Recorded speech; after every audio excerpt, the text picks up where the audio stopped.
las reconocidas oficialmente por la Iglesia, la que más me ha impactado y me sigue atrayendo es Fátima, sin ningún género de duda. Y por supuesto Lourdes. Ya nos dirá usted el motivo de estas preferencias por estas apariciones. Y la tercera cita dice: esos son tiempos extraordinarios, así que no debemos extrañarnos que la providencia haya permitido hechos sobrenaturales extraordinarios. Es decir, que Dios interviene en la historia.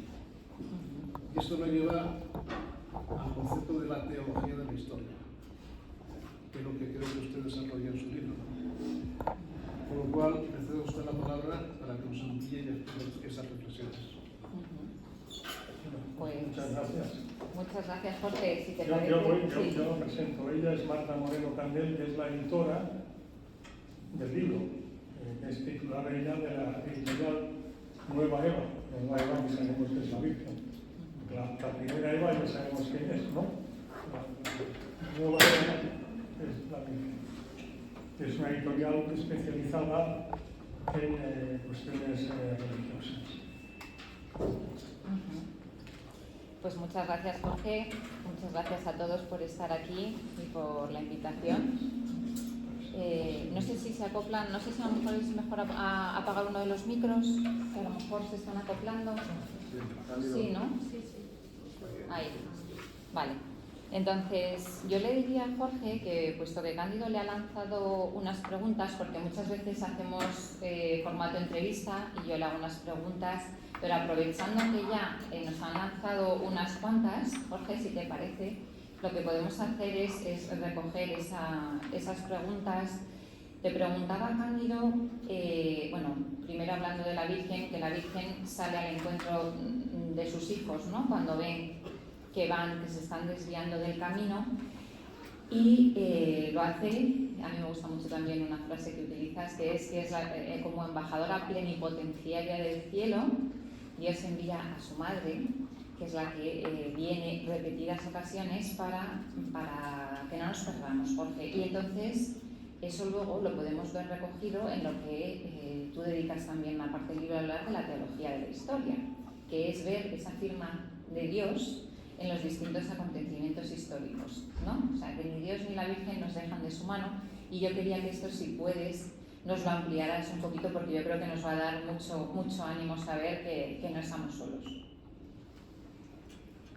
Bueno, pues muchas gracias, Juan Cándido, por esta invitación recibida por medio de Julio Íñiguez, ¿verdad? Él tiene el micrófono. Sí, él tiene. Hola. Sí, lo tengo aquí en el bolsillo. Cuando estaba empezando aquí don Cándido a presentarme y decía que era muy difícil, digo, es que soy impresentable. Bueno, pues nada, muchas gracias por su asistencia, y espero que no les defraude el haber dedicado una parte del tiempo. Es un bien escaso, como sabemos, ¿no? En este día, pero me parece que para hablar de la Virgen es muy difícil que alguien pueda considerar que ha perdido el tiempo, ¿no? Seguro que no. Y bueno, pues en relación con lo que me ha trasladado Marta, recogiendo el guante de don Cándido, vamos a ver. Jesucristo es el Señor de la historia. La frase no es mía, que no soy nadie, la frase que ha repetido la Iglesia en su doctrina muchas veces, y los papas. San Juan Pablo II le gustaba mucho aludir al Señor, refiriéndose a Jesucristo, Señor de la historia, el alfa y la omega, el principio y el fin de todo lo creado. Jesucristo, Señor de la historia, ¿no? Y efectivamente la teología es la disciplina que estudia a Dios, que quiere conocer, profundizar en el conocimiento de Dios. La filosofía es una disciplina muy próxima a la teología, pero la que tiene la especialidad de aproximarse a estudiar el conocimiento de Dios es la disciplina que se denomina teología, del griego teos, Dios, conocimiento de Dios. Eso es en griego lo que quiere decir teología, ¿no? Entonces, teología de la historia, pues es, dicho de una manera muy sencilla, yo no soy teólogo, soy aficionado, lo reconozco, pero no paso de ahí. Y sobre todo, como soy muy aficionado a la historia, pues se juntan esas dos aficiones, ¿no? La teología y la historia. Entonces, la teología de la historia,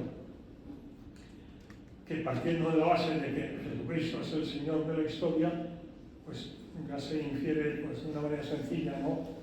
Que lo que pretende la teología de la historia es intentar discernir los acontecimientos de la misma, de la historia, la presencia actuante del brazo de Dios. Y una de las maneras en las que la experiencia acredita que le gusta dejar su firma a Dios, permítaseme la expresión, pero se entiende perfectamente, ¿no? Que a Dios le gusta dejar su firma en determinados acontecimientos de la historia de una manera muy singular, para que quien quiera entender, pues pueda entender. Y lo dijo, pues, nada más y nada menos también que San Juan Pablo II. San Juan Pablo II, un gran papa y un gran santo además mariano donde los haya, ¿no? Y fue por ocasión de un acontecimiento que seguro que los que estamos aquí recordaremos, que es el atentado que padeció a manos del turco terrorista Ali Akka la tarde del 13 de mayo de 1981 en la plaza de San Pedro del Estado de la Ciudad del Vaticano. 13 de mayo de 81. Cuando un año después, con ocasión de Francisco, el hospital de Roma se ha hecho más conocido para la opinión pública, ¿no? Haber estado él ingresado allí para reponerse de las gravísimas heridas que sufrió. Hay que pensar que cuando en el camino desde la Plaza de San Pedro hasta el, ¿cómo se llama? Al Gemelli, ¿no? Al Gemelli, al Oliverico Gemelli, de Roma, no del Vaticano, sino de Roma, ¿no? Pero que es el que utiliza el Vaticano, la Iglesia, para, cuando necesita de estas urgencias médicas, ¿no? Pues en el camino para el Gemelli, en el papamóvil, iba con él su mano derecha, recordarán, el hoy cardenal emérito arzobispo de Cracovia, pues le dio la extremaunción, porque iba de camino sangrando absolutamente ¿no? y bueno, pues todo hacía presagiar que si llegaba vivo al quirófano, pues difícilmente saldría vivo de él, ¿no? Pero bueno, salió vivo de él. Escrito por las memorias recuerdo el nombre del arzobispo, el cardenal de Cracovia, entonces no era... ¿Cardenal Disiski o cómo era? Dilic. Era polaco como él.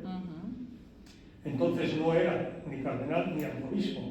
Cuando falleció San Juan Pablo II, fue nombrado arzobispo de Cracovia, de donde había sido titular de la archidiócesis el propio Karol Wojtyla, antes de ser Juan Pablo II, ¿no? Y luego fue creado cardenal por Benedicto XVI también, ¿no? Y bueno, escrito por él, ¿no? Pues cuando despertó la mañana del día siguiente, el 14 de febrero, lo primero que le dijo desde el lecho, ¿no?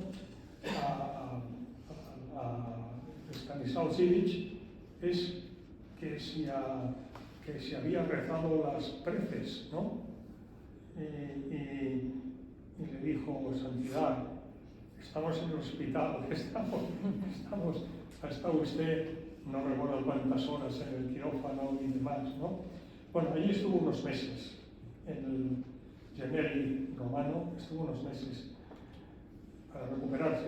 Un año después, el 13 de mayo de 82, hizo su primera visita a Fátima, para darle gracias a la Virgen por haberle salvado la vida. Dirá aquella frase, que seguro que recordarán,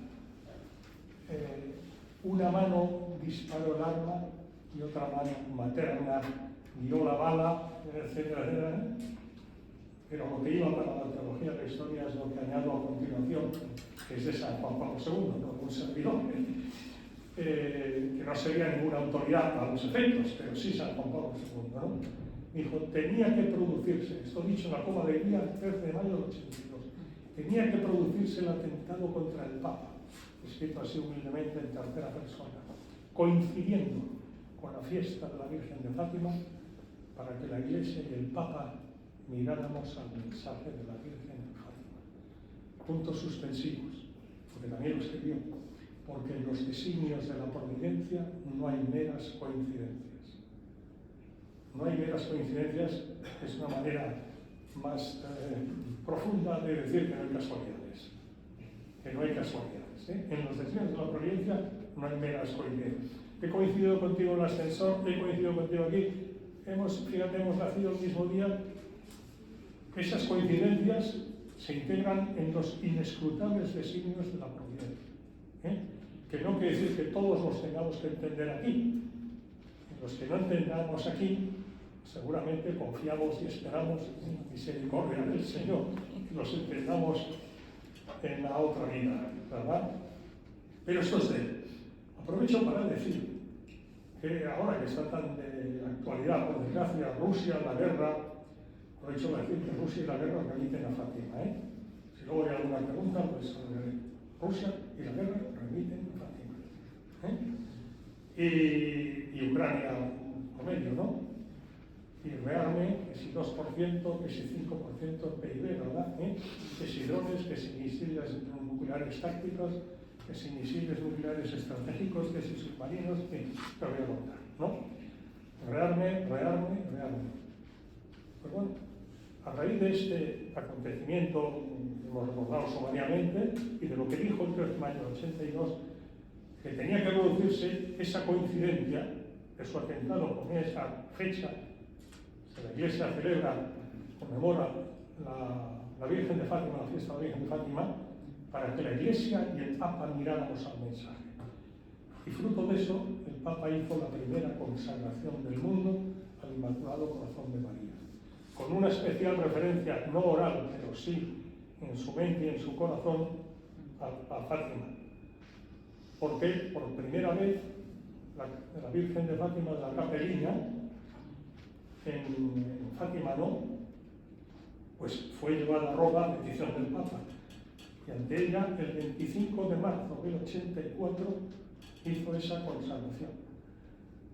La fecha fue muy buscada por el Papa porque la Virgen en Fátima había pedido que la consagración de Rusia a su Inmaculado Corazón se hiciera en una fiesta señalada por la Iglesia.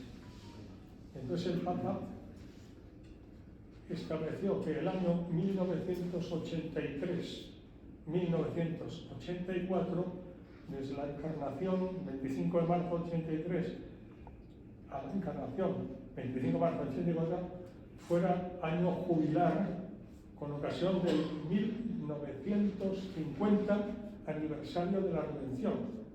La redención en la cruz fue con el Señor el año 33 de nuestra era.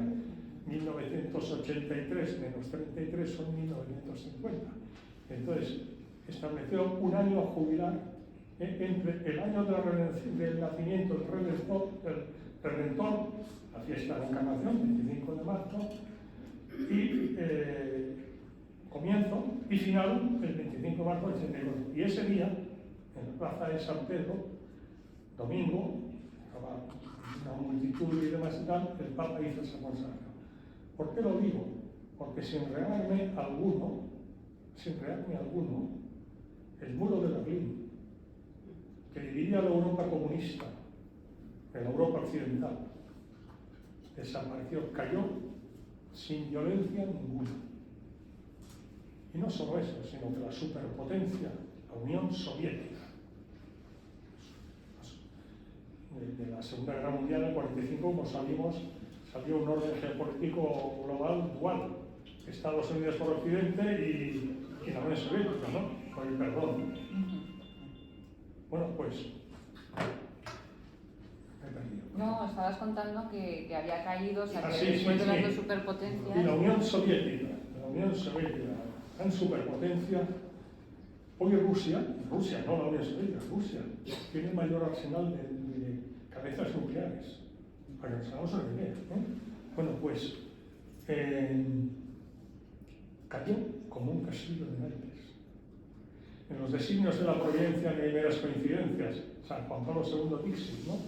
¿Qué día desapareció la Unión Soviética? El Papa había hecho la consagración del mundo, con especial referencia a Fátima, la imagen de la Capelina, como decíamos, al Inmaculado Corazón de María, como había pedido la Virgen de Fátima, el 13 de julio del 17. ¿Qué es el Inmaculado Corazón de María? Es el corazón de la Inmaculada Concepción. ¿Qué día desapareció como un castillo de naipes sin violencia ni real ninguna? La fiesta de la Inmaculada Concepción del año 91, el 8 de diciembre del 91. Debo decir que los acontecimientos históricos de Fátima, del 13 de mayo al 13 de octubre del 17, esas 6 apariciones que sabemos, salvo un mes, el 13 de agosto, no hubo 13 de agosto aparición. Bueno, pues la Virgen vino a Fátima, como sabemos, durante la Primera Guerra Mundial, 1917, estaba en pleno desarrollo la Guerra del 14, 1914, 15, 16, que fue la Primera Guerra Mundial. Entonces la Virgen vino para evitar una guerra mayor. Será la Segunda Guerra Mundial. Les dijo a los pastorillos en Fátima que las guerras eran consecuencia de los pecados de los hombres. Les dijo en pleno desarrollo, digo, de la Primera Guerra Mundial, 1917. Y que si no había conversión, porque las guerras son consecuencia de los pecados de los hombres, vendría una guerra mayor que la que se estaba produciendo, que será la Segunda Guerra Mundial. No se hizo caso, ni hubo conversión, ni hubo consagración. Y vino en el 39, como sabemos, la Segunda Guerra Mundial. La Virgen dijo, sabiendo desde la eternidad de Dios, sin duda, que el eterno presente de Dios, la verdad es que las categorías temporales del presente, pasado y futuro, en las que nos movemos los seres humanos, el espacio y el tiempo, también anchura, altura, longitud, ¿no? Y en el tiempo pasado, presente y futuro. Dios está fuera del espacio y del tiempo. Y se dice que está, Santo Tomás de Aquino, en la Suma Teológica, dijo que Dios se encuentra, claro, decir está, hablando de Dios, pero claro, el lenguaje humano no está adaptado para lo sobrenatural, está adaptado a lo natural, porque los hombres tenemos naturaleza humana, ¿no? Y entonces pues hay que ir con adaptaciones, etc., ¿no? Bueno, entonces, Tomás de Aquino, la Suma Teológica, dice que Dios se encuentra en un eterno presente.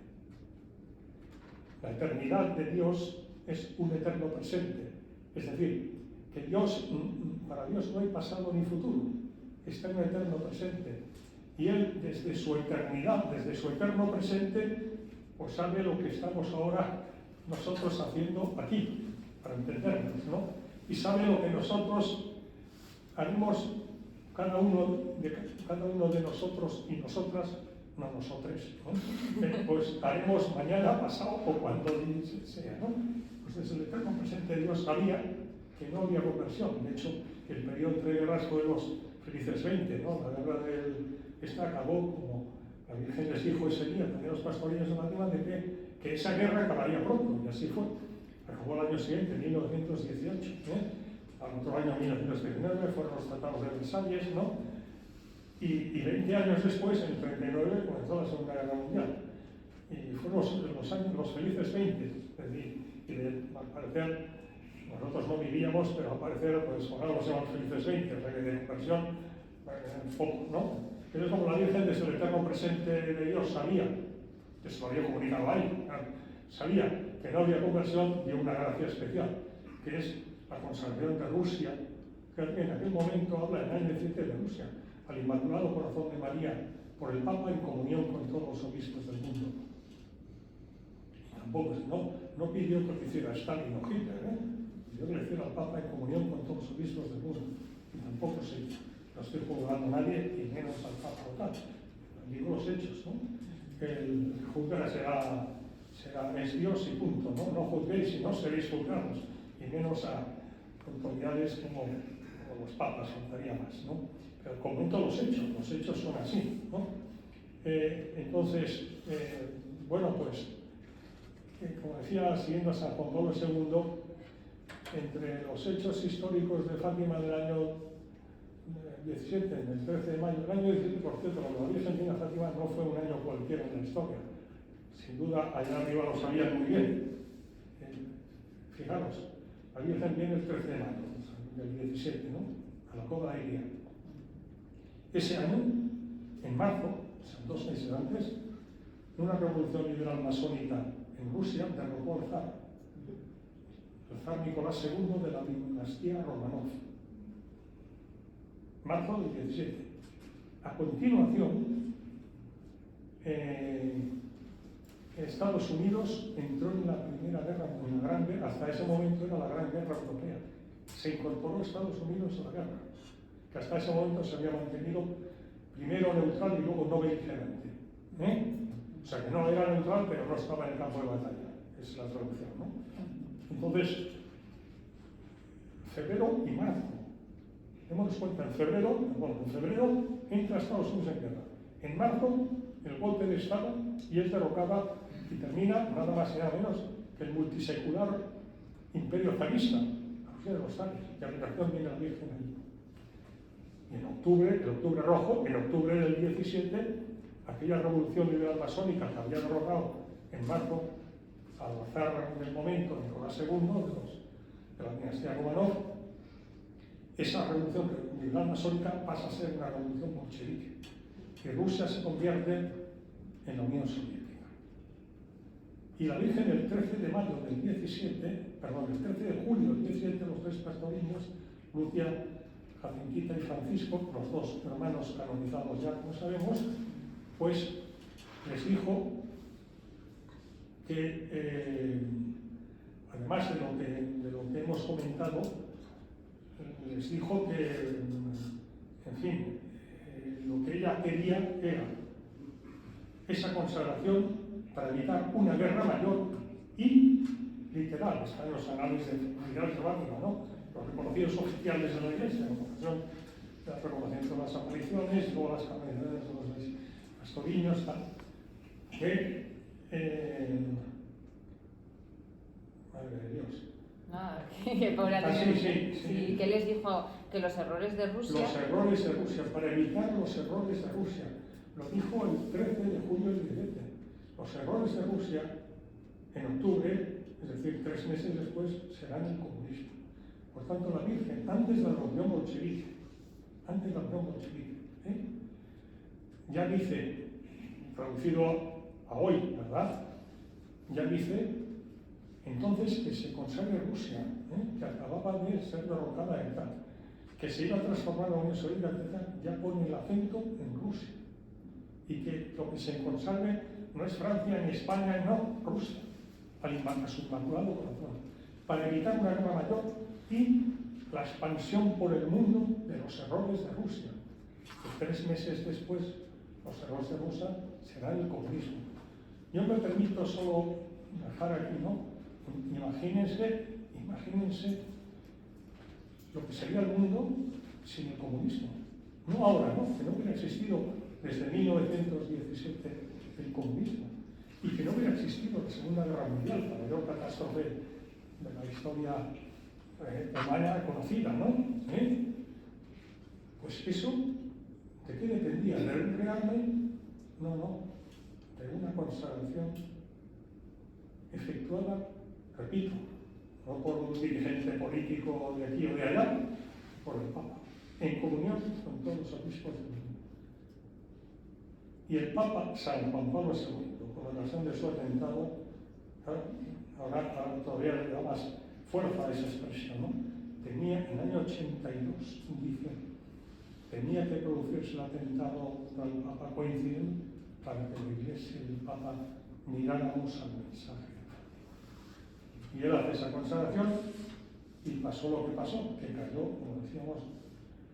No me parece que ahora que se esté pensando en la consagración, en otra consagración o en cosas por el estilo, solo se habla de rearme, y que es el 2%, que si la OTAN por aquí, la OTAN por allá. Entonces existía la Unión Soviética, el Pacto de Varsovia, que era la OTAN comunista, Y repito, sin violencia ninguna, cayó. Y por cierto, para terminar, ya me he hablado mucho, perdón, pero hablando del Papa Juan Pablo II y las no meras coincidencias, fíjense porque es llamativo, si no han caído en ello, ¿no? No meras coincidencias.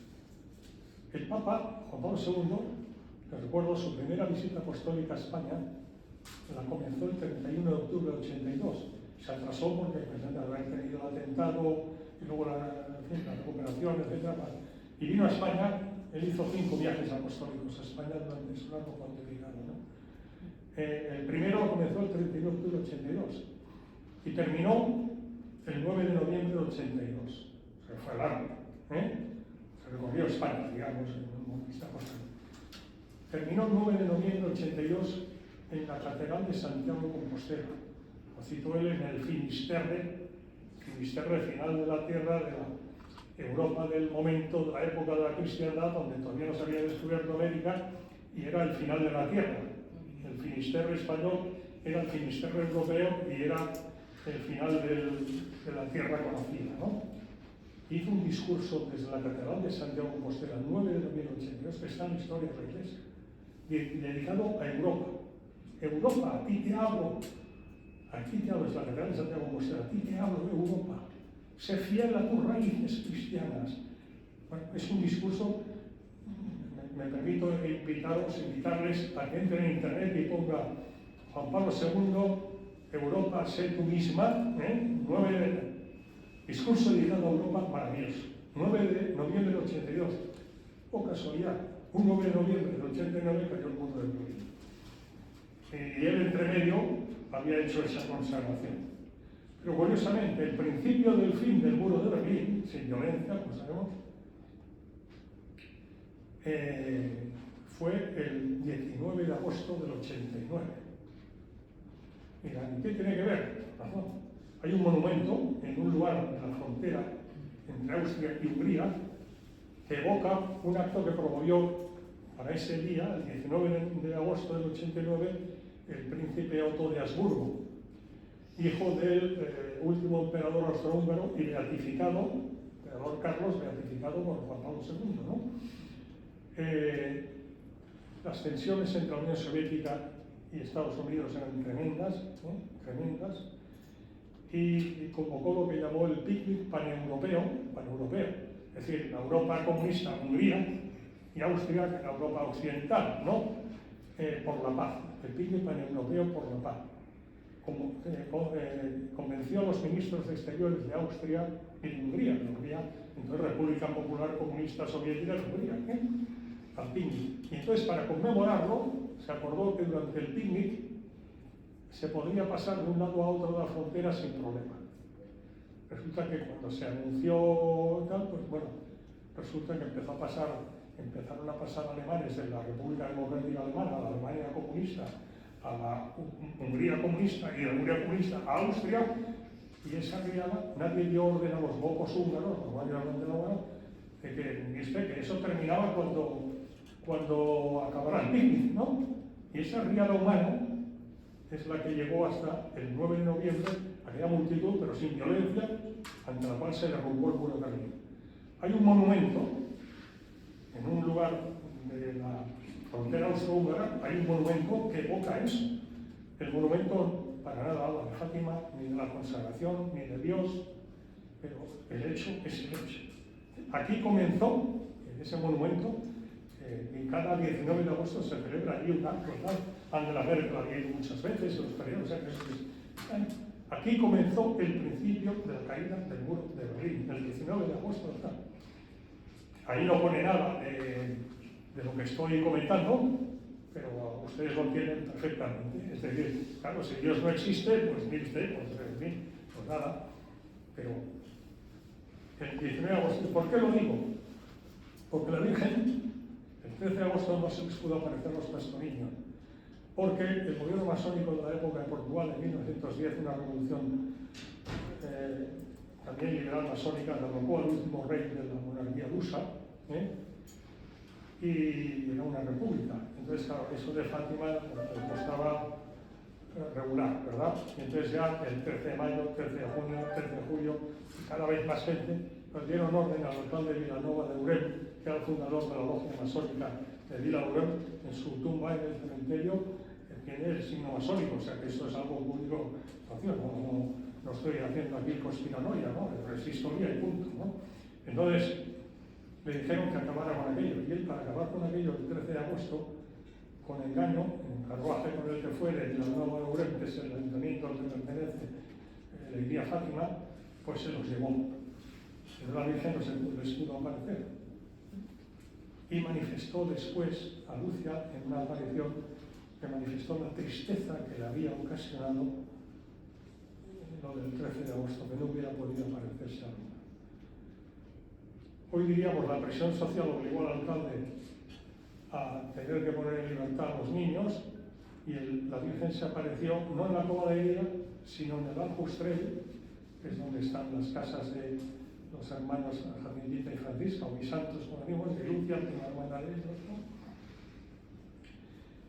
¿Y qué día fue? Pues el 19 de agosto. Y la Virgen manifestará después la alegría del 19 de agosto.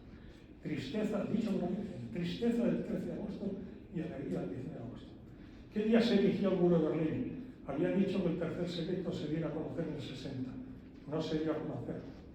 El año 61, la Virgen, aparte de venirse a España, a Garabandal, y pasarse en España, en Garabandal, ofreciéndose a 4 niñas de 11 y 12 años, Conchita, Jacinta, Mariló y Maricruz, en el libro, pues, le dedico 80 páginas a ellos. Y vengo ahora de este fin de semana a estar en Garabandal, que hemos celebrado el segundo congreso, con la asistencia de más de 500 personas de España y de países iberoamericanos de la hispanidad. Venezuela, Colombia, Ecuador, Chile, Argentina, México. Y, bueno, aparte de venir ahí, y hablando de númeras coincidencias, se pasó en San Sebastián de Garabandal una aldeuca perdida en las estribaciones de los picos de Europa, en Santander, que por supuesto no tenía internet, ¿verdad? Año 61. Se pasó allí, apareciéndose. Se calcula que hubieron más de 2000 manifestaciones, entre meditaciones, marchas estáticas, apariciones, tal. Pues se pasó coincidiendo con Pablo II, nada más y nada menos, con la preparación y el desarrollo del mayor acontecimiento de la Iglesia del siglo, el Concilio Ecuménico Vaticano II. Quien quiera entender, que entienda, ¿verdad? Bueno, pues había dicho la Virgen tristeza el 13 de agosto. Pues el año 61 se erige el muro de Berlín. Nikita Khrushchev, que había sucedido en el 53 a Stalin al fallecer, erige el muro de Berlín para separar la Europa comunista soviética de la Europa occidental, el 13 de agosto. ¿Qué día fue el principio del fin del muro de Berlín? 19 de agosto, día de alegría de la Virgen.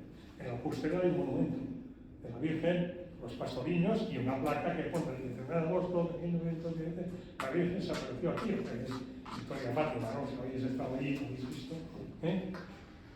Y la caída de la Unión Soviética, hemos dicho, mire usted, así como el 9 de noviembre coincide con ese extraordinario discurso dirigido a Europa de Juan Pablo II, del 9 de noviembre del 82, 9 de noviembre del 89, el principio del fin de la Unión Soviética, pues el mismo paralelo. El 19 de agosto del 91. El 8 de diciembre del 91 cayó. Y me dirán, ¿qué pasó el 19 de agosto? ¿Se acuerdan que en la Unión Soviética en el momento el presidente era Gorbachev? La perestroika, la glasnost, Era agosto y el presidente Gorbachev estaba de veraneo de agosto en la península de Crimea, en una dacha presidencial de vacaciones de verano. Y aprovechando eso, el sector radical comunista del Politburó soviético dio un golpe de Estado. No sé si recuerdan aquellas fotos de Boris Yeltsin, que era entonces presidente de la Federación Rusa de la Unión Soviética, a bordo de un tanque y tal igual. Bueno, ¿qué día fracasó el golpe de Estado? El 19 de agosto del 91.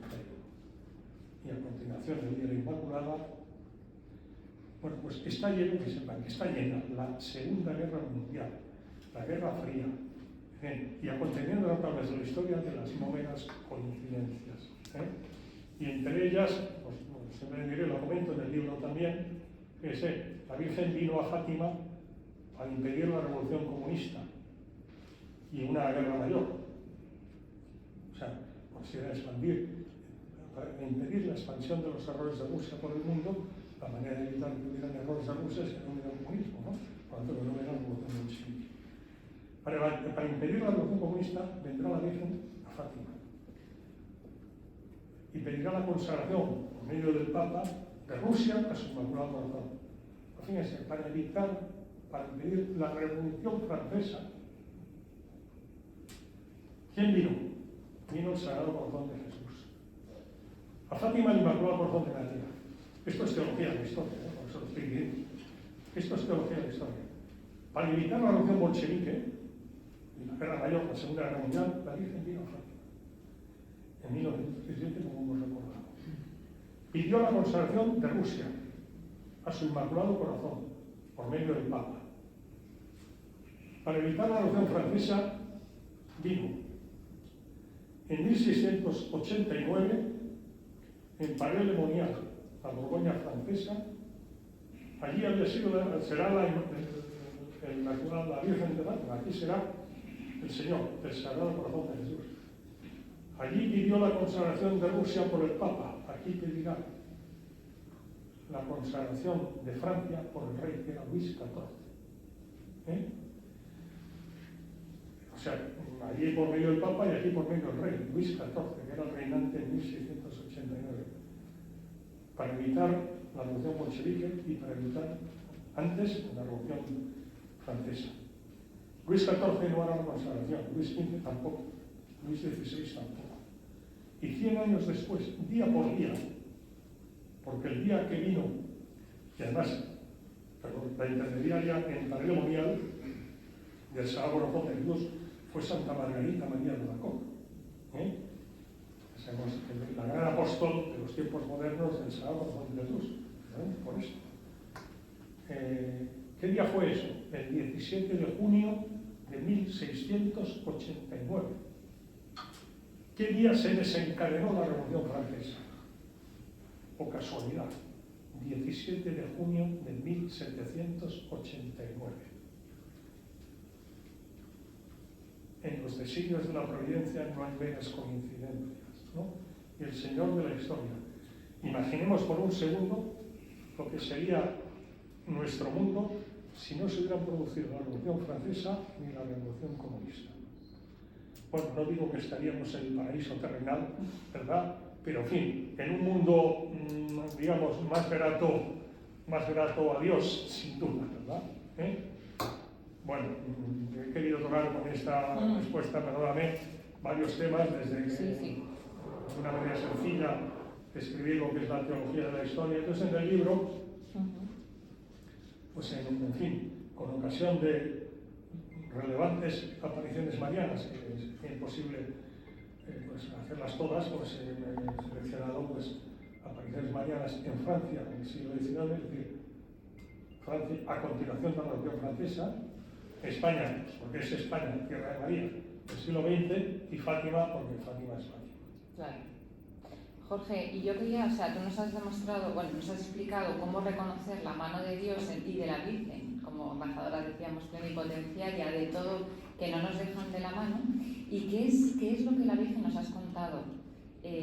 Mucho de lo de Fátima. ¿Qué es lo que la Virgen avisa en 1830 en París, en la Rue du Bac? Luego, cuando se va apareciendo, ¿no? Después decías de la Revolución Francesa, se aparece 5 veces en Francia, por no entrar en cada una, pero y en España en repetidas ocasiones, que solamente una está reconocida de momento y recientemente, Santa Vila, y has nombrado Garabandal, Fátima en Portugal. ¿Qué es lo que la Virgen pide? ¿Qué es lo que viene repetido en todos estos lugares? ¿Para qué viene la Virgen? ¿Qué pide a los videntes, a los pastoriños, a los diferentes, que son siempre gente muy humilde? Sí, una cosa que me encuentro, porque yo, en el libro está desarrollado, Marta Moreno Candel, como es la editora, ¿no? Y le dedico a este libro, junto con el padre de Unión, un fundador global de Nazaret, porque digo, ella, me gusta llamarle, sí que a ella le gusta, pero es que es verdad, me gusta llamarla la Nunce de la Virgen, ¿verdad que te gusta? Sí, bueno. Y digo el libro, porque en su ayuda y su colaboración, pues esa obra no podía no podía estar ahora aquí como está, ¿no? Entonces, no, para tener la paciencia de leerse todos mis escritos, vídeos, entrevistas, lo cual, en fin, es para notar, ¿no? Bueno, la Revolución Francesa marca un parteaguas en la historia. Hasta ese momento, bueno, la cristiandad europea, sí, es lo que se le llama en la historiografía por la Edad Media. Digo, una Edad Media que dura, Edad Media remite necesariamente a una edad intermedia entre un antes y un después, ¿no? Y el antes en la Edad Media es la antigüedad y la posterior es la modernidad, ¿no? Pero claro, da la casualidad que la Edad Media, ese intermedio, son 1000 años. Son 1000 años, lo cual, bueno, mira, pero claro, si como es la cristiandad, pues, en fin, hay que devaluarlo. No, esto es cosecha de un servidor, pero no porque lo diga yo, porque es que son los hechos, y por lo tanto es lo mismo. Quien quiera entender, que entienda, ¿no? Es decir, la cristiandad son 1000 años, porque es desde finales del siglo V, con la caída del Imperio Romano de Occidente, hasta unos dicen 1492 cuando comienza la evangelización de América y otros cuando comienza el cisma luterano. Pero en América es 1492 y el cisma luterano es 1517, por lo tanto estamos hablando de 25 años. Cuando hablamos de 1000 años, pues es nada, o sea que para el caso es lo mismo, ¿no? Y bueno, y esa cristiandad europea, esa Edad Media, era una sociedad teocéntrica, de teo, Dios, donde Dios era el centro, la medida y la referencia de todo. Luego habría mejores y peores y tal, pero era una sociedad cristiana, es decir, que tenía a Dios, al Dios verdadero, al Dios en el que creemos, ¿no? Es decir, no a cualquier Dios con minúscula, no, a Dios. Y con la Revolución Francesa, el hombre desplaza a Dios. Y los derechos humanos, los derechos del hombre, desplazan a los derechos de Dios. Porque Dios sí existe, que no moleste. De tal manera que se pasa a una sociedad antropocéntrica. Antropos, hombre, del griego, ¿no? Es decir, que de una sociedad donde Dios es el centro, la cúspide y la referencia de todo, el hombre es el que pasa a ser el Dios. Es decir, el centro, la referencia de todo. Y Dios, como digo, si no existe, que no moleste. Entonces, claro, pues aquí que hay mujeres, pues en fin, ¿qué es lo que dicen las mujeres? Madres, de lo que está dispuesta a hacer y hace una madre cuando un hijo suyo ve que está pues yendo por mal camino. En fin, lo voy a contar, no solo lo sabéis las madres, los hombres somos padres y abuelos, pero en fin, pero sabemos que es así, el nexo de unión que hay entre una madre y un hijo, en fin, solo lo sabéis bien las madres. Los hombres lo podemos incluir, lo aceptamos, lo reconocemos, tal, pero quien lo siente y lo vive, pero las madres, las que sabéis, engendrando vuestro seno, pues a esa criatura, ¿no? Bueno, pues él es la madre mejor del mundo, es la Virgen María. Es madre de Dios, es madre de la Iglesia, es madre nuestra. Entonces, si ve que los hijos, sus hijos, que somos todos nosotros, vamos por mal camino, pues que hace una madre, que no para de decir. Y desde la Revolución Francesa, pues en los 2 últimos siglos, la francesa en 1789, ¿no? Se considera que de las mariofanías de las que se tiene conocimiento, el 80% se han producido desde entonces. Por ese parteaguas de la historia. Me explico, ¿no? O sea, el 80%. Claro, hablando de lo humano, creo que podemos entender de que, hombre, en una sociedad teocéntrica, una sociedad cristiana, pues hay santos y hay pecadores, porque en fin, somos lo que somos, ¿no? Pero bueno, pero los valores, las leyes, la tal, pues el aborto no se dice que es un derecho humano fundamental, ¿no? Y no juzgamos a ninguno, y además Dios siempre nos espera con su misericordia en el confesionario, ¿verdad? Pero las leyes que se aprueban son leyes coherentes con la ley de Dios. Mientras que en la sociedad antropocéntrica, las leyes que se aprueban pues son coherentes con la voluntad de los hombres empezados en un parlamento. Explico, ¿no? Entonces, ¿qué pasa? Que aprobar la asignatura, es decir, el examen final de carrera, el examen final de curso, el examen final de la asignatura, el examen final de nuestra vida, en el momento de la muerte, donde nos jugamos nada más y nada menos, ¿verdad? Que donde vivimos la eternidad, si abajo, si en medio, si arriba, pues en fin, entonces pues es más difícil aprobarlo. Y la Virgen multiplica sus venidas. Como una madre multiplica pues cerca de sus hijos o sus nietos también, las abuelas, ¿verdad? Total, cuando ve que eso explica la proliferación de Mariofanía. Francia, en la historia de la Iglesia, ha sido considerada como la fille de l'Église, la hija primogénita de la Iglesia, por los papas, por la conversión del rey de los francos Clodoveo, el día de Navidad, en una ceremonia llena de milagros en Reims, el día de Navidad del año 1496, Clodoveo, a instancias muy especiales, ¿no?, de su mujer, Santa Clotilde, se convirtió del arrianismo al cristianismo. Y fue la primera, y entonces pues los francos y las Galias pasaron a ser cristianas. Y entonces Francia, como heredera de las Galias, ¿verdad?, pues ha sido considerada por los papas como la hija primogénita de la Iglesia. La segunda hija de la Iglesia es España, con la conversión de Recaredo, que pasó del arrianismo de los visigodos, los godos, ¿verdad?, al cristianismo también. El rey Recaredo se convirtió durante el tercer concilio de Toledo el 8 de mayo de 586. El 8 de mayo. El 8 de mayo es una fecha muy señalada de la historia, Aparte fue el día que eligieron al último papa, a León XIV, el 8 de mayo de este año. Es el cumpleaños de mi mujer. Es el cumpleaños de dos cuñados míos. La Segunda Guerra Mundial acabó en Europa en un 8 de mayo. Pero hay muchas, la conversión de Recaredo fue un 8 de mayo. Una fecha muy señalada en la historia. Y era además, en el calendario litúrgico preconciliar, era la fiesta de San Miguel Arcángel. Ojo al dato. Porque como ahora tenemos de Papa a León XIV, pues es evidente que León XIV remite necesariamente pues, a León XIII. Y además él no lo ha ocultado, como es obvio, que él eligió el título de León XIV por su gran admiración y devoción hacia la labor que hizo como Papa León XIII, ¿no? Que fue el siguiente, después de San Juan Pablo II, de su pontificado mayor duración en la historia de la Iglesia, y después de Pedro, de San Pedro, ¿no?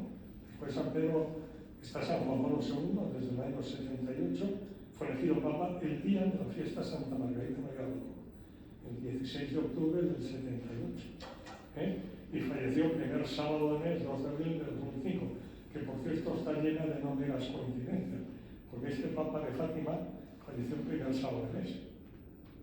Sábado de mes, devoción fatimita, que la Virgen estableció en Pontevedra, España, el 10 de diciembre de 1925. Dentro de menos de 2 meses va a ser el centenario. 10 de diciembre de 1925 en Pontevedra, España, la capital de la provincia. Lucia era entonces religiosa en el noviciado de las religiosas doroteas, antes de ser carmelita en Coimbra, años después fue religiosa dorotea, y en el noviciado estaba en Pontevedra. Y allí se le apareció la Virgen con el niño Jesús, y estableció y dio a conocer, gracias, la devoción de los 5 primeros sábados de mes. Cuando ya era profesa religiosa dorotea, en Tui, también la provincia de Pontevedra, junto a Vigo, ¿no?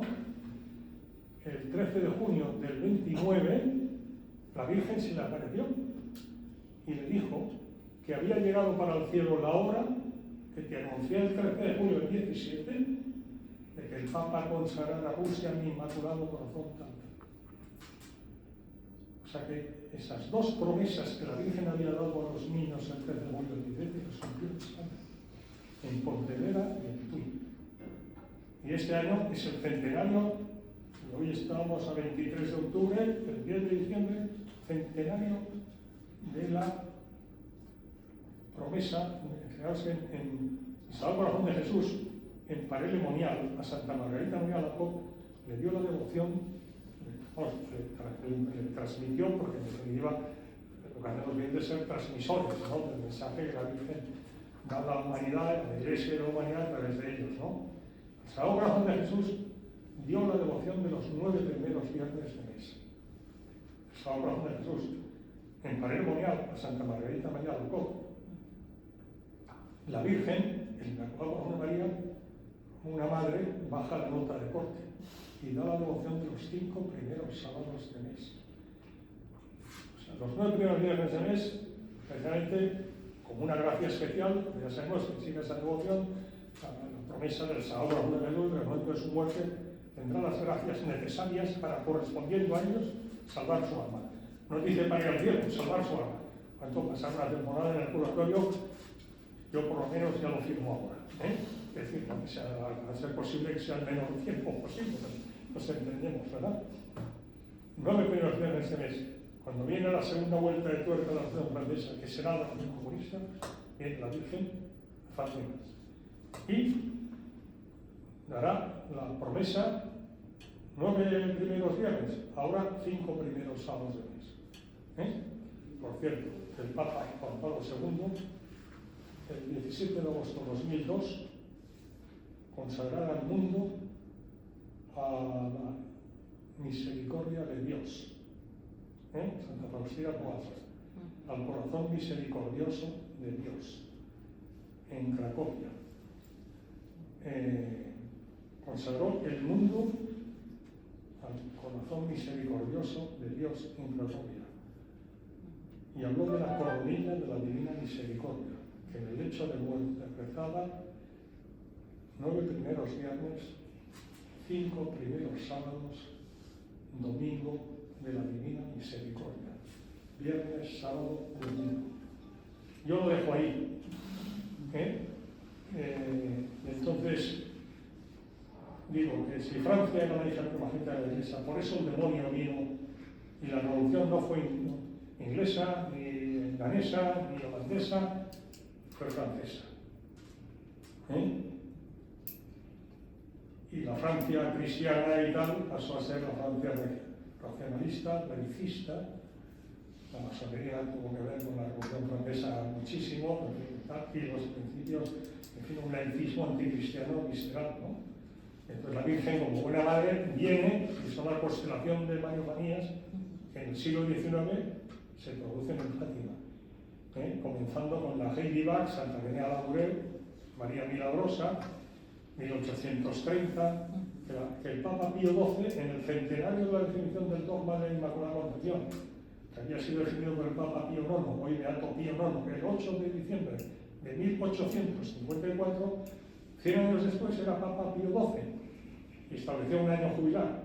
Y en la carta apostólica que escribió, dijo, aludiendo a ese 80%, él no lo dice, pero lo digo yo, pero a mí, de Mariofanías, dijo que con la Ley de Bach, 1830, comenzó la era de María. La era de María. Aquí en el título hemos puesto el tiempo de María. La era de María, 1830. A continuación, la Salet, 1846. Teología de la historia pura y dura, es decir, en la Salet. A continuación, Lourdes, 1858. La Inmaculada Concepción.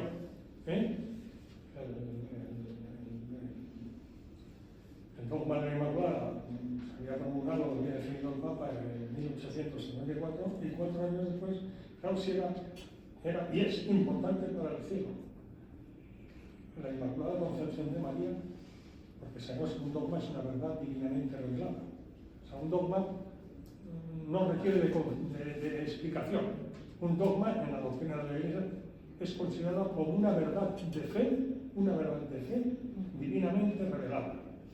¿Por qué es importante que la Virgen quiso venir 4 años después para decir que ella era la Inmaculada Concepción?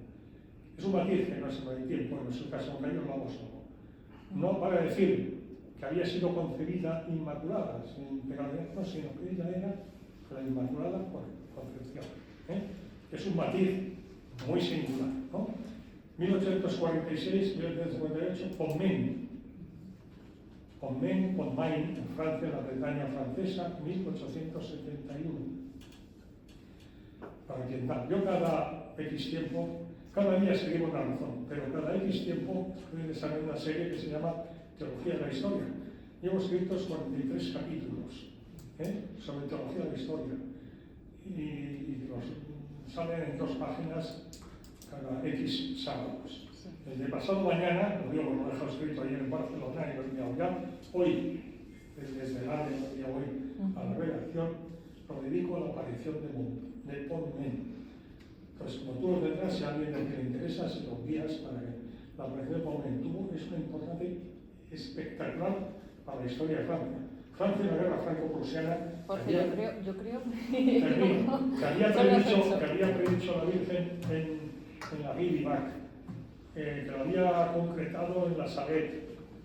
En Pontmen se produce que Francia ha sido derrotada en la guerra franco-prusiana. Bismarck ha derrotado al emperador Napoleón III, sobrino de Bonaparte, y Francia no solo ha sido derrotada militarmente, sino que va a ser arrasada.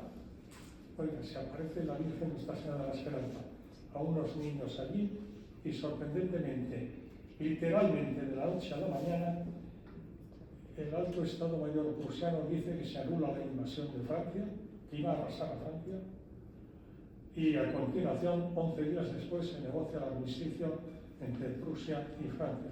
Es historia Francia literal, que en España es muy desconocido, pero el santuario es una preciosidad en Pontmen, el dedicado a Nuestra Señora de Francia. Y es teología de la historia pura, que invito al que quiera tener el libro, lo vea, ahí lo explico. Y luego el Poisson, que es la única que no estaba aprobada y que fue aprobada el año pasado.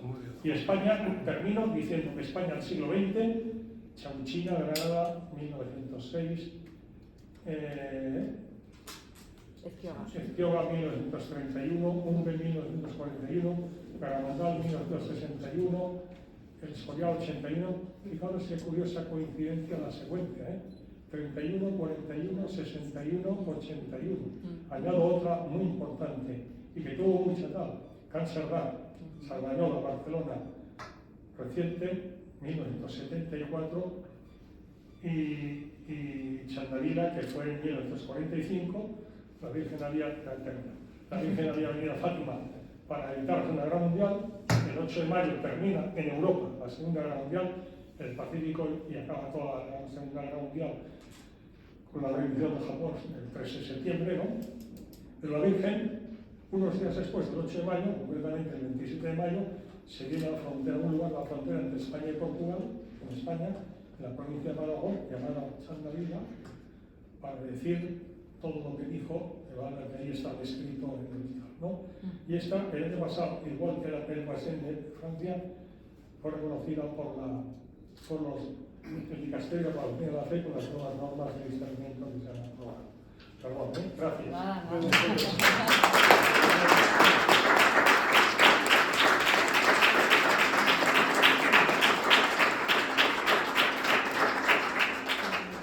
Pues muchas gracias, Jorge. Yo no sé si hay tiempo para preguntas o pasamos a la firma. ¿Cómo hacemos? ¿Hay tiempo? Sí. Hasta y media, pero y media tienen que estar los libros firmados ya. Sí, bueno, y media menos 20, y nos dan un poco de margen. Vale. Entonces, no sé si hay alguna pregunta Yo que creo que queráis. tiempo de preguntas Sí hay. si alguien en la audiencia tiene algún comentario. Solo un comentario bien rápido. Pero es bueno que tienen todos. Solo un comentario que ha comentado sobre las apariciones de España, y fue aquí en España la primera aparición de la Virgen. El 2 de enero del año 40. Claro. Es muy interesante esta Sí. coincidencia también. También. Muchas gracias. Sí, y gracias, efectivamente, la primera aparición y el carne mortal. Es decir, normalmente las apariciones han sido después de la Asunción gloriosa en Puerto Llano de la Virgen a los cielos, ¿no? Y sin embargo, a Zaragoza viene el 2 de enero del año 40. Y fijaros si era importante en los inescrutables designios de la providencia de Dios desde su eterno presente, la evangelización de la entonces Hispania romana. La Hispania romana era una provincia del Imperio romano, que dio 3 emperadores, Adriano, Trajano y Teodosio, que fueron emperadores hispanos, ¿no? Pero era la Hispania romana. Era importante para el futuro de España, de la entonces España romana, pero el futuro en ese eterno presente, ¿no? España, la misión de España encargada a España, ¿no? ¿Quién vino a evangelizar? El apóstol Santiago el Mayor. y la Virgen en Sí, carne la mortal. frase Sí. esa que es muy bonita y termina que me encanta, Se decía que es muy bonita. a los 3 discípulos más próximos al Señor, Pedro, Santiago y Juan, Santiago y Juan hermanos, hijos del Cedillo, ¿no? Cuando tras la muerte resucitó a los cielos, quiso que las 3 cosas que más quería, encargársela a los 3 discípulos más próximos a él. A Pedro le encargó la iglesia, a Juan le encargó su madre y a Santiago le encargó España. Es una frase, pero es una realidad, ¿no? ¿Eh? Y fijaros, y al hilo de lo que has dicho, que te lo agradezco, ¿no? Que Santiago, evangelizando España, y nuestros antecesores debían ser duros, como sabemos, porque estaba a orillas del Ebro, en la César Augusta del momento, Zaragoza actual, ¿no? Y ya quería encaminarse próximamente a la desembocadura del Ebro para embarcarse y regresar a Jerusalén, ¿no? Donde será el primer apóstol mártir, ¿no? Santiago. Pues la Virgen en carne mortal, pero no mortal, sino con una constelación de ángeles y tal, se le aparece sobre una columna, el pilar, ¿no? Y o sea, fijaros, o sea, encarga a Santiago la evangelización de España, entonces la España romana, ¿no? Año 40. Y no hay meras coincidencias los designios de la providencia, y fue el 2 de enero. Historiadores como Claudio Sánchez de Albornoz, Menéndez Pidal, Méndez y Pelayo, reconocen que la invasión musulmana de España, 780 años, desde el 711 que hemos hablado, forjó el carácter cristiano de España de una manera muy sólida, que fueron la Reconquista. 700, no hay ninguna empresa humana que haya durado 780 años. Es decir, la Reconquista fueron 780 años, evidentemente con sus observaciones, lógico, pero fue, es decir, el vector de reconquistar para la cristiandad, la que había sido invadido y había sido convertido en reinos musulmanes y demás y tal, fue constante, y de hecho, 180 años. Y dicen estos historiadores, forjó como si fuera un muelle el cristianismo en la raíz y en la identidad histórica de España. Dice, y cuando el muelle estuvo forjado, se expandió a ultramar. ¿Qué día? El 12 de octubre, fiesta de la Virgen del Pilar. ¿Qué día se consumó la Reconquista mediante la entrega de las llaves de Granada como símbolo de la nación a los reyes católicos? 2 de enero del año 40, 2 de enero de 1492. Y después de 780 años, a los 10 meses, y el día de la fiesta de la Virgen del Pilar, se está avistando tierra americana y comenzando la evangelización. Hombre, ¿verdad que se entiende? ¿Verdad que sí? Quien quiera entender, que entienda que efectivamente, y por eso, si luego da tiempo, me permitiré comentar en 2 minutos la experiencia. Tuve el honor y la gracia de vivir con Benedicto XVI al respecto. Cuando Benedicto XVI, hace 10 años, el miércoles 17 de enero de 2015, en el Mater Ecclesiae, donde vivía entonces. En fin, al hilo de lo que hemos comentado, me dijo que el diablo quiere destruir España. Ya lo tenemos aquí. Y dijo por qué el diablo quería, hace 10 años, ¿por qué? Que Sánchez no era nadie. No, el diablo quiere destruir España. ¿Y por qué quiere destruir España? Porque odia a España. ¿Por qué? Conoce la misión histórica de España al servicio de la Iglesia de Jesucristo. Y por eso odia a España. Y citó como ejemplos de ese odio a España y de la misión de España, citó la evangelización de América por España, el papel de España durante la Contrarreforma, la persecución religiosa de los años 30 del pasado siglo. Cito literalmente a Benedicto XVI. Me dijo cuáles eran las armas con las que derrotaríamos al diablo. Y todo esto me lo dijo como si estuviera en éxtasis. Pero aquí no me voy a poner yo así, ¿no? Él dijo las 4 armas con las que derrotaríamos al diablo y no destruir España. Y por eso dijo la humildad, la preguera, la oración, la la sofferenza, el sufrimiento, entiendo, él dijo sofferenza, pero entiendo que es como mortificación pasiva, ¿no? Guardó un silencio más prolongado y dijo, y la devoción a la Santísima Virgen. Dijo, tenga confianza, como en el Evangelio del próximo domingo, era miércoles 10 de junio de 2015, el momento oportuno, el Señor actuará y el diablo no destruirá España. Yo estaba en la provincia como probé la Virgen. Estábamos mi mujer y yo con el Papa. Y había venido a acompañarnos, decían que era, yo estaba entonces en el Ministerio y tal, y decían por protocolo vaticano, y dije, bueno, pues un diplomático vaticano, Monseñor, actualmente es nuncio de su santidad ante la FAO y demás organismos multilaterales, es español y es amigo. Dijo, me han pedido Jorge, tal, pero que te pidan, estaría más encantado. Digo, y si tenéis algún problema de traducción del Papa y tú, pues no, el Espíritu Santo funcionó muy bien, porque el Papa habló en italiano y yo en español, el Papa sabía más español que yo italiano, pero lo digo como lo siguiente, cuando salimos, a mí me faltó tiempo para decirle, oye, ¿cuál era el Evangelio del próximo domingo? Porque el Evangelio de ese día, mi mujer y yo lo sabíamos, porque habíamos ido a misa antes, ahí en Roma, antes de ir a los jardines vaticanos a estar con él, ¿no? Unos 55 minutos con él, Y era aquel episodio de los Evangelios en que el Señor va en la barca junto a sus discípulos por el mar de Galilea. Se levanta una gran tormenta que parece que la barca va a naufragar. El Señor, que parece que dormía en la popa de la barca, Señor, Señor, que perecemos, que perecemos. El Señor que se incorpora, que increpa los vientos y a las olas. Y los discípulos que dicen, ¿quién es este que hasta los mares y los vientos le obedecen? Hombres de poca fe, ¿por qué dudáis? Estos son los evangelios, las palabras de Dios, los evangelios. Yo digo, la barca, dicho por él, representaba, simbolizaba a España, pero no dijo, y como en el evangelio del próximo domingo, bueno, esta persona que he dicho estaba tan conmocionado porque que yo y mi mujer estuviéramos escuchándole, como hay que estar ahí a su lado y escucharle como lo dijo y tal, ¿no?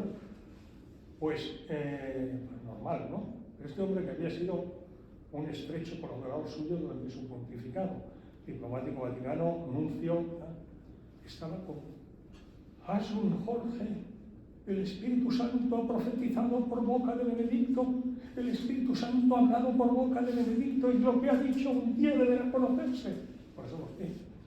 Por favor, antes de ir a comer, habíamos que ir a comer, aquí en Roma fuimos a comer, pero vamos a mi despacho a levantar acta de lo que ha dicho porque un día deberá conocerse. Fuimos a su despacho, 2 folios, él era entonces nuncio también, pero era nuncio de santidad de la FAO y más organismos multilaterales y la nunciatura está en Roma. Y su despacho en la Vía Conciliazione de Roma, ¿no? Y de su puño y letra, 2 folios, miércoles 7 de junio de 2015, audiencia, santidad, Papa Emérito 2010, está esto recogido. Y ese acta de puño y letra de este nuncio entonces y nuncio actual la tiene un servidor. Por tanto, jamás me hubiera atrevido, yo soy libre de tomar la palabra de Benedicto XVI en vano, ¿no? Pero es que la provincia quiso que yo era un acta. Y este hombre, repito, que fue nada menos que secretario, no, que el jefe de la sección de lengua española de la Secretaría de Estado, que es el 50% de la Iglesia, durante el pontificado de Benedicto XVI, estaba emocionado. El Espíritu Santo profetizado por tal. Bueno, esto lo dijo hace 10 años y creo que ahora puede servir de esperanza ante lo que estamos viviendo. Y pido perdón. Muchas gracias.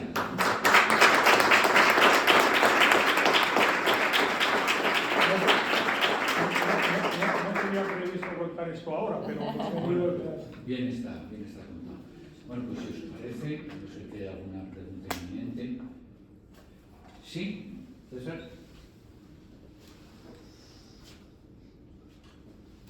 Buenas noches, don Jorge. Buenas noches. Ha hablado usted mucho de datos históricos, coincidentes, que no son coincidencias. Meras coincidencias. Meras coincidencias a través de la historia para la salvación del mundo y sobre todo para la salvación de las almas. Pero yo personalmente hablo de una Virgen también que la hay doméstica, personal, que se manifiesta en personas a las cuales ella ha tenido esa gracia de fijarse en alguien. ¿Para qué? No lo sé para qué, pero con un propósito. Que es pequeñito, que no es el 1900 tal o el 2000 no sé cuánto, pero es pequeñito, pero también es necesario para que se distribuya en comunidades pequeñitas, que también es muy, muy importante. Y ahí la Virgen María está actuando muy mucho. Lo que pasa es que no se divulga y no se extiende tanto pues, como Fátima, Lourdes, Garabandal, yo qué sé, el Escorial y tal, pero también está ahí. Sí, no, por supuesto, vamos, solamente igual que hay revelaciones del Señor y el Señor pensado tenemos cada día en la Eucaristía con su cuerpo, sangre, alma y divinidad, ¿no? En fin, evidentemente, claro, vamos, son esas porque son las que están oficialmente reconocidas por la Iglesia, que tiene mensajes para toda la humanidad. Ahora, evidentemente, hay personas, y no pocas, que reciben pues, mensajes especiales del cielo. Unas veces es el Señor, otras veces es la Virgen, otras veces a lo mejor es un santo muy parecido o tal, por supuesto, claro, eso no faltaría, pero esas son revelaciones privadas particulares, las otras son revelaciones privadas públicas y oficiales, porque van dirigidas a toda la humanidad. Es decir, la voluntad de la Virgen, de San Fátima, evidentemente, o cualquiera de estas, son para la humanidad, para la Iglesia, y por medio de la Iglesia, una vez la reconoce, para el conjunto de la humanidad, ¿no? Mientras que otras son revelaciones privadas, personales, ¿no? Y por supuesto que tal. Y que luego que la Virgen quiere que eso sea para un grupo y tal. Pues por supuesto, claro. Lo que pasa es que esa no se tiene conocimiento oficial, pero no quita que, por supuesto, que hay muchas de esas que son absolutamente ciertas y verdaderas. No tengo ninguna duda, vamos. Ninguna duda. Seguro que aquí hay alguna persona, falta que lo diga, que ha tenido algún tipo de manifestación del cielo, ¿no? Una locución, en fin, no voy a preguntarlo, ¿verdad? Y por supuesto, evidentemente, claro que sí. Yo tengo conocimiento alguno, O sea que alguna de estas privadas personales tengo conocimiento y conozco a personas que desde niñas, han tenido y siguen teniendo revelaciones y demás, y las conozco.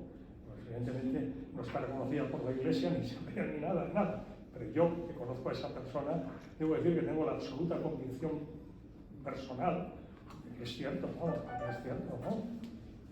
Digo un ejemplo, puedo poner más de uno. Seguro que aquí, más de uno y más de dos, más de tres de ustedes, de vosotros, tienen conocimiento de estas personas y de estos hechos. Evidentemente, claro. Pues aquí destacamos las que tienen una dimensión... Aquí preguntan, pero ahora sí que ya son 18. Muy rápido. ¿Es verdad que la Virgen de Fátima, cuando se despidió de los niños, les dijo que se veían hasta San Sebastián? Vale. Eso automáticamente hace buenas las apariciones de Garabandal. ¿Por qué Benedicto XVI no pudo decir que eran buenas? Tenía presiones por el mensaje de que sacerdotes, obispos, cardenales llevarían a las almas a la perdición. O sea, yo estoy segura de que Benedicto sabía que esas apariciones son buenas, porque la Virgen las hizo buenas en Fátima, y no pudo, sin embargo... No hablasteis de eso, entiendo, ¿no? No hablasteis. Bueno, ahora, como he dicho, este fin de semana hemos tenido en Garabandal, el viernes y sábado, 17 y 18 de octubre, Sí. El segundo congreso y tal, monumental, ¿no? Veo que conoces el tema, yo no sé, no entro en decir, pero yo en la ponencia que hice y en la inauguración del congreso, que me pidió que le hiciera, pues hablé, porque tenía mucho interés la gente, en qué situación canónica están las apariciones de Garabandal. No están en stand-by. Exactamente. Y no las van a aprobar nunca. No, porque, es decir, están exactamente en el punto muerto. Es decir, hasta el año pasado que se cambiaron las normas de discernimiento por el Dicasterio para la Doctrina de la Fe, desde la época de Pablo VI, la Congregación para la Doctrina de la Fe, la competente para cuestiones, tenía 3 criterios de valoración. Fátima, en fin, aprobadas, consta la sobrenaturalidad. Consta la sobrenaturalidad. No, consta la no sobrenaturalidad. Cuando consta la no sobrenaturalidad, pero porque ha habido cosas raras, no, mire usted, donde va la Virgen para hacer el bien, va el demonio para malograr. Y si la Iglesia no hace lo que tiene que hacer, pues el diablo se mueve como perro por su casa. Así de claro, así de claro. Entonces, consta la no sobrenaturalidad, y esos hechos extraordinarios, aparentemente no naturales, en todo caso, no son de origen sobrenatural. No nos pronunciamos sobre si son preternaturales, es decir, vienen del demonio o vienen de magia humana, en fin, no se pronuncia. Lo que se pronuncia es que no son sobrenaturales. Y entre una y otra, la palabra suspenso, es el punto muerto, el stand-by que decimos, en el que está Garabandal. Lo que pasa es que la denominación también favorecía la confusión, porque no consta la sobrenaturalidad. Y claro, entre consta la no sobrenaturalidad y no consta la sobrenaturalidad, para quien no está vezado, pues lo interpreta, y al que está vezado y tiene mala fe, le facilita la confusión. ¿Me explico? Garabandal está, el pronunciamiento de la Iglesia es, no consta la sobrenaturalidad. Es la denominación canónica, la definición, canónica que tiene Garabandal. Garabandal, presuntamente, se han hecho 2 comisiones de investigación. No se ha hecho nada. La primera, ya el propio Juan Antonio del Val, cuando fue obispo de Santander, que como un joven presbítero formaba parte de la presunta primera comisión coetánea con los hechos, en 61-62, siendo obispo de Santander, pues quiso abrir una nueva comisión. Se lo dificultaron enormemente, pese a que en el año 88 estuvo en el Escorial el entonces cardenal Joseph Ratzinger, el futuro Benedicto XVI, dando una conferencia, y el obispo de Santander del momento, año 88, Antonio del Val, se acercó allí para hablar con él, y Joseph Ratzinger le autorizó a abrir una nueva segunda comisión, y aún así se lo dificultaron enormemente. Bueno, yo, perdón por la referencia, tengo un cierto conocimiento del tema, porque hay un informe muy exhaustivo, 36 páginas y muy preciso. La primera comisión quedó desautorizada por el hecho de que se abre una segunda. En fin, no hace falta decir más. Y además la columna vertebral del doctor Luis Morales en el Ateneo de Santander tuvo un gesto de honradez que le honra, porque compareció para decir públicamente que habían mentido y que habían engañado y tal. O sea, que el 30 de mayo del 83, por tanto, no, termino. Bueno, pues simplemente digo que yo ese informe se lo he entregado en mano, que estaba en su despacho del anterior obispo de Santander, Manuel Sánchez Mora. Ese informe se lo llevo en mano. Se lo he entregado en mano al entonces presidente de la Comunidad Episcopal Española, Juan José Omeya, el obispo de Barcelona, lo conozco, se lo entrego yo en mano. El obispo de Santander me dijo que él no haría nada, y que fuera yo a Roma, y que si Roma lo ordenaba, abriría una nueva comisión. Esto fue a finales del año 18, vino el 19, ya no me quise pensar. El 20 vino el confinamiento, que la Virgen movió pieza, porque de la mano de la Virgen vino a España el entonces y ahora secretario de Estado Vaticano, Pietro Parolin. Y yo fui invitado a una ceremonia el 25 de julio, Santiago Apóstol, patrón de España, en la Catedral de Toledo. Fui invitado yo a esa ceremonia y a un almuerzo posterior. Y a Pietro Parolin, secretario de Estado del Vaticano, el 25 de julio de 2020, y secretario de Estado ahora, actualmente, le entregué en mano ese informe. La Iglesia diocesana, la Iglesia española, entre comillas española, ya nos entendemos, ¿no? Y la Iglesia de Roma, por tanto la Iglesia Universal, conoce lo que ha sido la segunda comisión. Y debo decir que si eso se hubiera hecho en la política, una comisión de investigación de esas características, da una profunda tristeza, por decir otra cosa, ver lo que se hizo.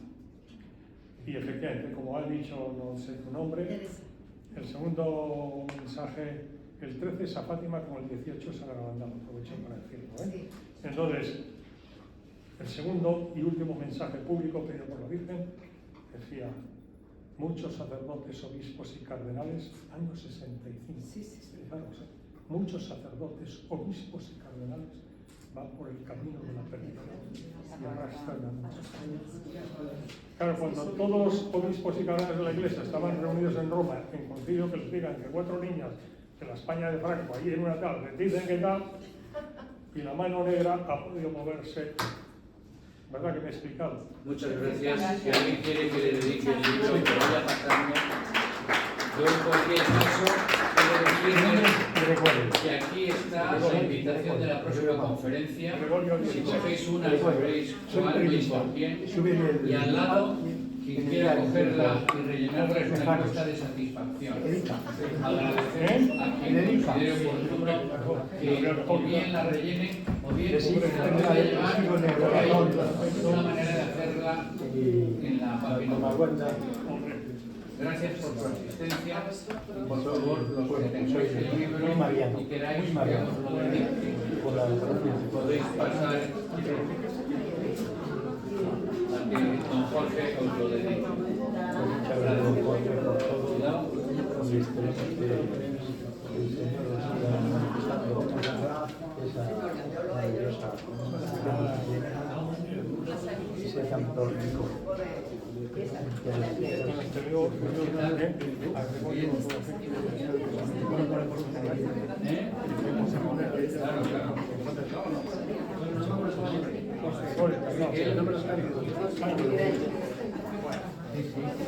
Tú eres el presidente, ¿no?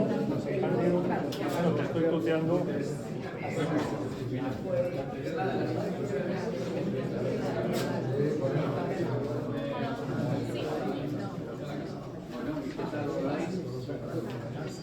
No sé si me he enrollado demasiado.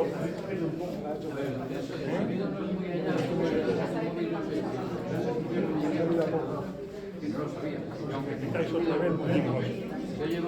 Con la rueda del razón, en el momento de decisión.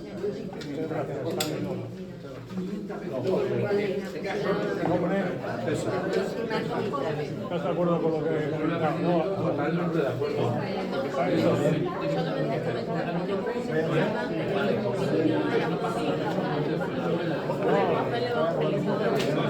Tiene que bajar. Claro.